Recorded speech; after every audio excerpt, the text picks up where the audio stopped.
আসসালামু আলাইকুম। আজকের এই ভিডিওতে আমি 21 জুলাই ঘটে যাওয়া মাইলস্টোন স্কুল অ্যান্ড কলেজের মর্মান্তিক বিমান দুর্ঘটনাটির সকল তথ্য তুলে ধরব। তাই আপনাদের কাছে অনুরোধ থাকবে আপনারা পুরো ভিডিওটি দেখবেন। আপনাদেরকে আমি লাইক সাবস্ক্রাইব করতে বলবো না, সেটা আপনাদের ইচ্ছা। তবে আমি একটি অনুরোধ করব, এই ভিডিওটি আপনারা সবার সাথে শেয়ার করবেন যাতে সকলে জানতে পারে সত্যি সেদিন কি ঘটেছিল।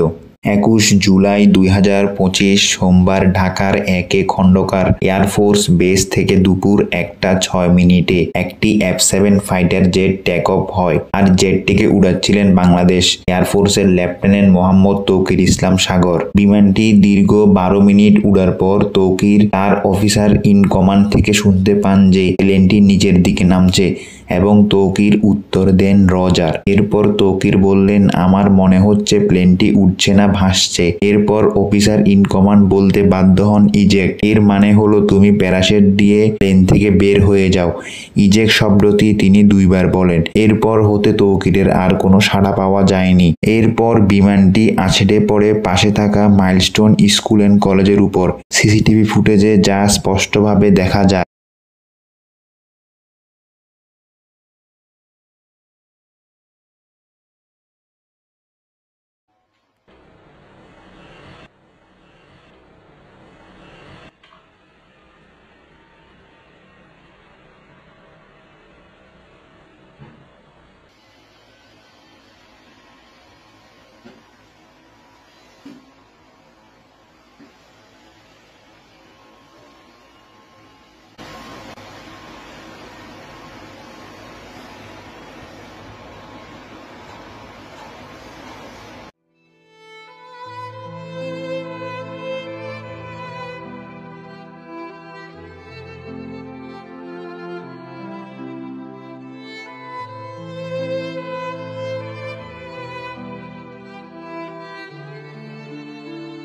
বিমানটি মূলত প্রাইমারি সেকশনের প্রথম ও দ্বিতীয় তলার সিঁড়িতেই আছড়ে পড়ে। এরপরে একটি বিকট বিস্ফোরণ হয় এবং মুহূর্তের মধ্যেই সেখানে আগুন ধরে যায় পুরো স্কুলটাতে।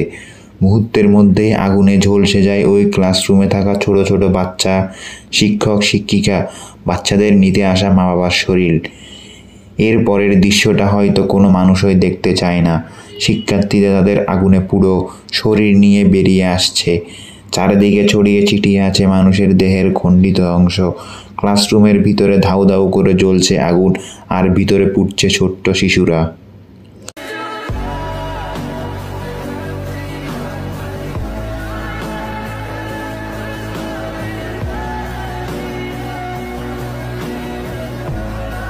কিছুক্ষণের মধ্যেই পরিস্থিতি সামাল দিয়ে চলে আসে ফায়ার ফাইটার্স এবং সেনাবাহিনী।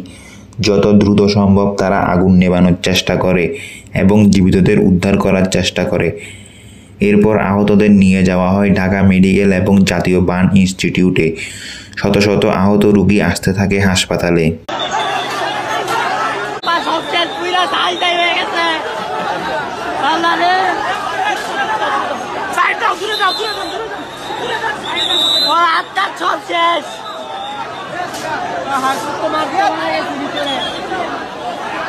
উপরে পড়ছে নাকি? উপরে পড়ছে, ভিতরে সব ময়লা ছাই হয়ে গেছে, বিল্ডিংটার উপরে পড়ছে। ওই যে আগুন জ্বলছে, ওই যে ওই জায়গায়।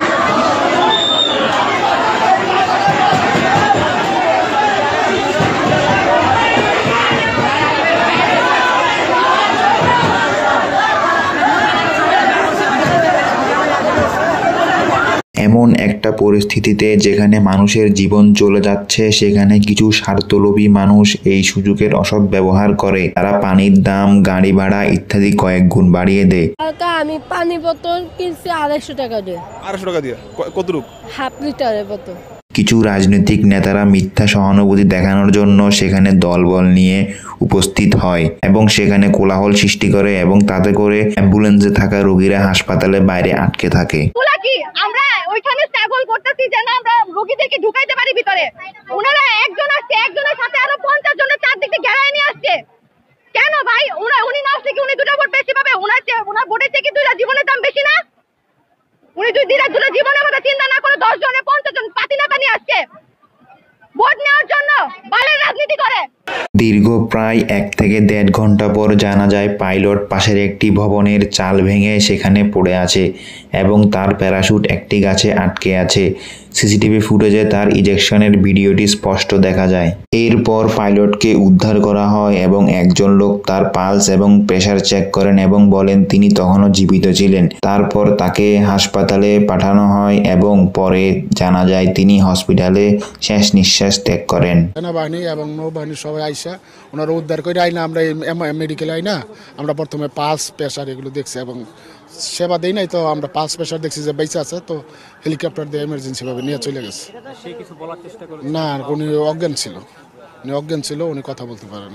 এই মর্মান্তিক দুর্ঘটনাটি ঘটার কয়েকটি কারণ রয়েছে।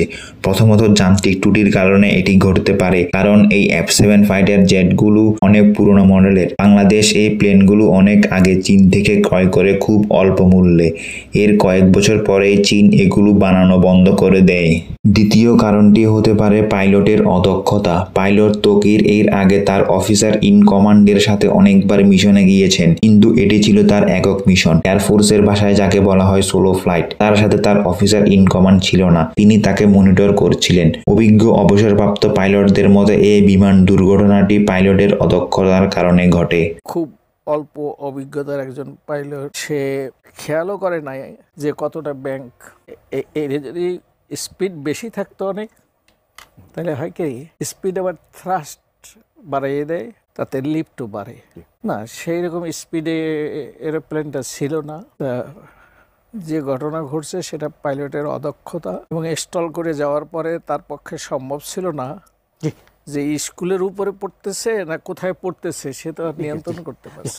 তৃতীয় কারণটি হলো স্কুলের ভৌগোলিক অবস্থান। স্কুলটি হযরত শাহজালাল আন্তর্জাতিক বিমানবন্দর হতে মাত্র 3.5 কিলোমিটার দূরে সমান্তরালে অবস্থিত। হযরত শাহজালাল বিমানবন্দর হতে প্লেনটি টেক অফ করে এবং ওইখানেই ল্যান্ডিং করার কথা ছিল। শোনা যায় স্কুলটি তৈরির সময় স্কুল কর্তৃপক্ষকে নিষেধ করা হয়েছিল স্কুল তৈরি না করতে, কিন্তু স্কুল কর্তৃপক্ষ আন্দোলন করে এবং পরে ওইখানেই স্কুল করা হয়। এই মর্মান্তিক দুর্ঘটনায় আমরা অনেক স্বার্থলোভী মানুষকে দেখলেও আমরা অন্য একটি চিত্র দেখি। মাহেরিন চৌধুরী ও মাসুকা বেগম, এই দুই শিক্ষিকা তাদের জীবনের পরোয়া না করে তারা তাদের ছোট্ট ছোট্ট সন্তানগুলোকে বাঁচানোর জন্য ঝাঁপিয়ে পড়ে নিজেদের জীবন বিসর্জন দেয়। মাহেরিন ম্যাম একাই 20 জন শিক্ষার্থীকে উদ্ধার করে। আমরা এই দুই মহিয়সী নারীকে কখনোই ভুলবো না। উনি প্রায় 20টা শিশুকে মৃত্যুর হাত থেকে রক্ষা করে এবং উনি নিজের জীবন দিয়েছেন। এর চেয়ে বড় আর কিছু হতে পারে না। আমার সাথে তার আইসিইউতে যে কথা হয়েছে, আমি বললাম যে তুমি কেন এই কাজ করতে গেলা? বলে আমার বাচ্চারা আমার সামনে সব পুইরা মারা যাচ্ছে, আমি এটা কিভাবে সহ্য করি। আমি সর্বোচ্চ চেষ্টা করছি বাচ্চাদের, কিছু বাচ্চা বের করছি, আরো কিছু বাচ্চা বের করতে গেছি, এমন সময় এক্সপ্লোশন আরো জোরে হয়ে আমি আর কিছু নেই। ওর ভিতরে সে নিজে পইরা নিজে পুরা ভাই 100% বার্ন হয়ে গেছে। পা থেকে মাথা পর্যন্ত চুল, শুধু সে বেঁচে ছিল, একটু কথা বলতে পারছে।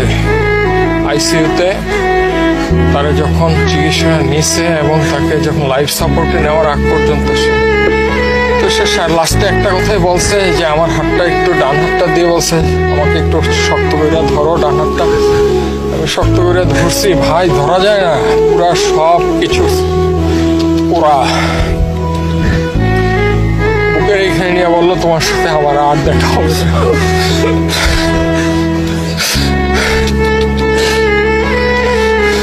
এরপরে ভাই ভেন্টিলেশনে নিয়ে যায়, এর 1-1.5 ঘন্টা পরে কার্ডিয়াক অ্যারেস্ট করে সে পৃথিবী থেকে বিদায় নিয়ে। এখন পর্যন্ত নিহতের সংখ্যা জানা যায় 33 জন। এর মধ্যে ছোট শিশু, শিক্ষক, বাবা মা এবং পাইলট রয়েছে। আহতদের সংখ্যা 170-এর উপরে। স্কুল শিক্ষার্থীদের মতে মৃতের সংখ্যা আরো বেশি হতে পারে। তাদের ধারণা মৃতের আসল সংখ্যা লুকানো হচ্ছে। এই দুর্ঘটনা আমাদের চোখে আঙুল দিয়ে দেখিয়ে দেয় আমাদের দেশ দুর্নীতি এবং অসুস্থ রাজনীতির ফলে কুলসিত।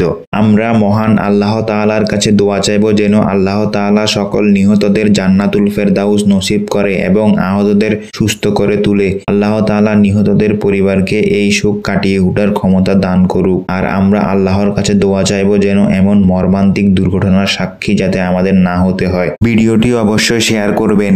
আসসালামু আলাইকুম, সকলে ভালো থাকবেন, সুস্থ থাকবেন।